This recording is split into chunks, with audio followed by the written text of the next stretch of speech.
Oh, hello there, YouTube subscribers. This 75 gallon is in a particularly peculiar state. Now, as you can kind of tell, this tank has not been having much maintenance for the past couple years. That's just because I've been moving around.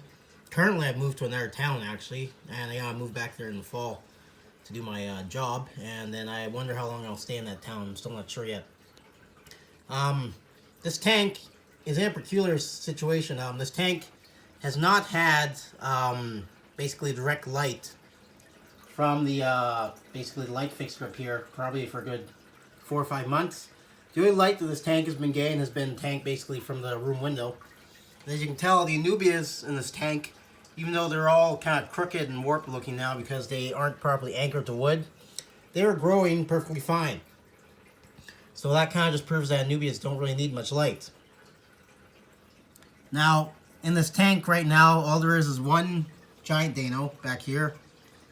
There's 3 corridors catfish. There's a pictus catfish in here, I saw him, and of course there's a pleco.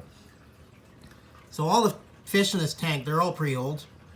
That dano is probably at least 5 or 6 years old. The pictus catfish is 7, I think.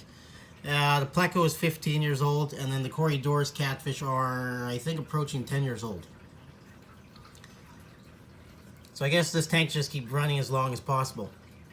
One thing that I noticed when I first started looking at around this tank was, for some reason, my snail population has changed. Of course, I got ram's horn snails, which you can tell their shells are kind of white, which means the water is either a bit acidic or they're not really getting access to as much calcium as they'd like. There's some Malaysian trumpet snails in here too. I wonder if I can find one. But what's really interesting is I can't find one of them, but for some reason pond snails just suddenly showed up in this tank too. I don't know where they came from. So thanks for watching. Please rate, comment, and subscribe.